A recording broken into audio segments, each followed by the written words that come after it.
Une toute nouvelle marque tech. Un produit audio. Qui est fondé par l'ancien fondateur de OnePlus. Et si ça vous donne pas envie? Eh ouais, franchement, ça, c'est les Earbuds Nothing One. Pas ça. Non, One. pas ça. C'est les Nothing Ear One. Parce que ce sont les premiers. Logique.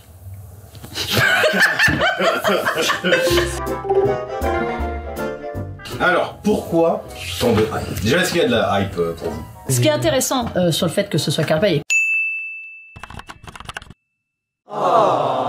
Et pourquoi ça intrigue un peu, c'est que au sein de OnePlus, c'était un peu l'entité visuelle pendant très longtemps. C'était le communicant, c'était celui qui parlait un anglais impeccable. Oui, c'était le seul des deux à parler anglais. En plus. À parler très très bien anglais et donc à vendre un peu le rêve, l'idée OnePlus. Et du coup, ils font quoi ces écouteurs, genre? Alors ces écouteurs, déjà, on va les déballer, ce sera le plus simple. Bah ouais. C'est que ce qui est assez intriguant, moi c'est la première fois que je vais les voir en vrai, hein, c'est que c'est des écouteurs avec un boîtier transparent. Ils jouent non seulement sur la transparence dans le boîtier, mais également sur les écouteurs, puisqu'on a toute une partie transparente un peu partout. Il est transparent sans être transparent, tout est caché, mais tu vois tout. C'est-à-dire qu'on voit pas les transducteurs, par exemple, on voit pas les haut-parleurs qui sont à l'intérieur, on voit uniquement une partie de la connectique Bluetooth qui va se retrouver dans la tige, ainsi que les micros, mais on n'a pas toute la partie audio, elle reste relativement cachée parce que, en vrai, c'est plutôt moche.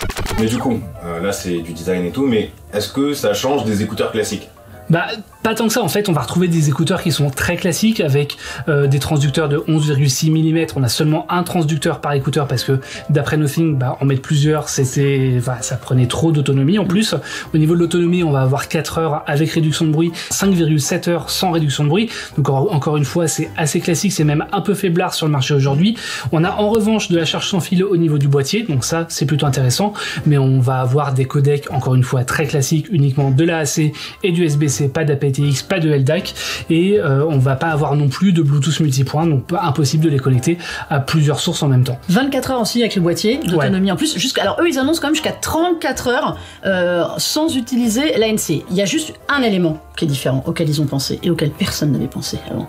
C'est que ça fait un spinner. Et ça, personne ne pense. C'est après que t'as déjà un truc Non, sérieux c'est vrai. et tout. Non, c'est vrai. Ils nous l'ont vendu comme ça. Ouais. Parce que on est sur un prix en plus dans l'air du temps. Ah oui. 99 € pour des écouteurs avec de l'ANC. À peu près au même prix, on va retrouver les Huawei FreeBuds 4i qui sont avec une bonne réduction de bruit, qui sont pour le coup parmi le meilleur rapport qualité-prix du marché. On va avoir également les Honor Earbuds 2 Lite qui sont qui sont les mêmes que les FreeBuds 4i de chez Huawei. Et les Enco Free 2 de chez Oppo qui sont à 99 €, qui ont un très très bon son aussi. Donc ça va être le point intéressant, c'est de savoir si la promesse audio, parce que ça reste quand même des écouteurs, donc la promesse plus que le design et tout le reste, c'est l'audio. Si pour 99 € qui devient un prix un peu référence, c'est intéressant. Moi justement le son là, vous voulez pas tester vite fait? J'ai écouté Bad Guy de Billie Eilish avec généralement des bonnes basses. Ça y est, il est parti mettre de la musique, il m'écoute plus, je peux raconter ce que je veux maintenant. Ouais, c'est propre, là le son pour l'instant il est... Mais ça c'est là-dessus, on les attend quand même vachement sur la qualité du son, c'est la promesse d'être allé chercher des spécialistes du son, des startups spécialisées dans la musique, avec évidemment Google Venture derrière pour donner des sous, et s'ils les retirent pas pour me les prêter pour que j'essaye, c'est que ça doit être au rendez-vous. On a une dynamique qui est plutôt correcte aussi. Maintenant c'est moi qui l'écoute plus, j'en ai Et marre. je te laisse écouter. Ah, il y a des trucs pas mal, ça va mal, je vais écouter. One eternity later. Je trouve que la qualité elle est pas mal. La réduction de bruit elle est efficace. Hein. La réduction elle est efficace, mais alors moi j'écoute jamais le son très très fort. D'accord. Et ça c'est intéressant parce que justement j'essaie de voir comment je suis coupé de l'extérieur, donc n'écoutant pas le son très très fort, je t'entends, mais je ne suis pas dérangé par ta voix, c'est-à-dire que je ne focus pas sur ta voix. C'est compatible Android, iOS? Alors, pour les utiliser, il y a évidemment une application, au choix sur Android ou sur iPhone, évidemment. On a un égaliseur qui va permettre d'augmenter les aigus, d'augmenter les graves ou d'augmenter les voix, mais pas d'avoir plusieurs bandes de fréquences. Et ce qui est intéressant, c'est que le volume sonore, on peut le modifier directement sur les écouteurs, ce qui est assez rare finalement. Ça, c'est bien ce qui sur manque des écouteurs sans fil, c'est un truc qui manque pas mal. Plutôt une bonne idée pour le coup de la part de Nothing. Je vois que tu peux gérer tes contrôles tactiles d'ailleurs. Ouais, on peut les modifier. On va pouvoir passer au morceau suivant, par exemple, en appuyant 3 fois sur l'écouteur droite. On va pouvoir modifier le niveau de réduction de bruit en laissant appuyer sur l'écouteur droit aussi. Donc tout ça, on va pouvoir le régler et on va pouvoir le modifier si on préfère ne pas avoir d'action sur un appui long par exemple. Il y a un truc qui est intéressant à dire, qu'on n'a pas dit, je pense, c'est il y a du Find My Device. Pose-les au bout de la table, voilà. Et puis on les a perdus. Voilà, on les a perdus. Et ils sonnent. Et du coup, ils bip.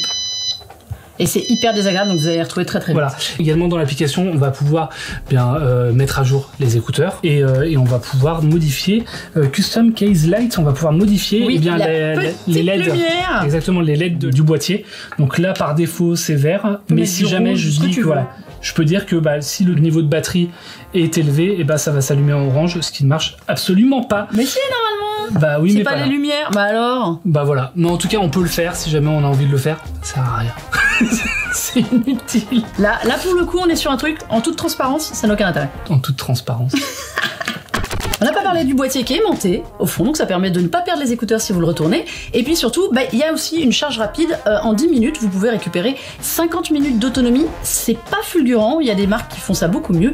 Et sinon, le boîtier, lui aussi, est en charge rapide. Et là, vous pouvez récupérer jusqu'à 6 heures d'autonomie en mettant 10 minutes le boîtier en charge via USB-C.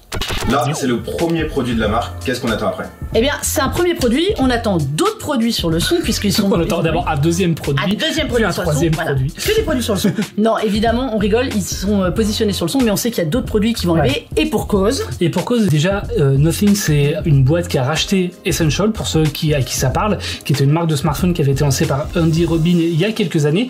Et pour le coup, on sait pas encore trop ce qu'ils veulent faire avec, mais a priori, un smartphone serait complètement à l'étude, parce que la plupart des fondateurs de chez Nothing viennent du monde de smartphone et de OnePlus, comme on l'a déjà dit par le passé. On vous a fait une première découverte de ces Nothing Hero One, et pour en savoir plus, vous pouvez aller lire le test de Geoffroy qui s'y est collé.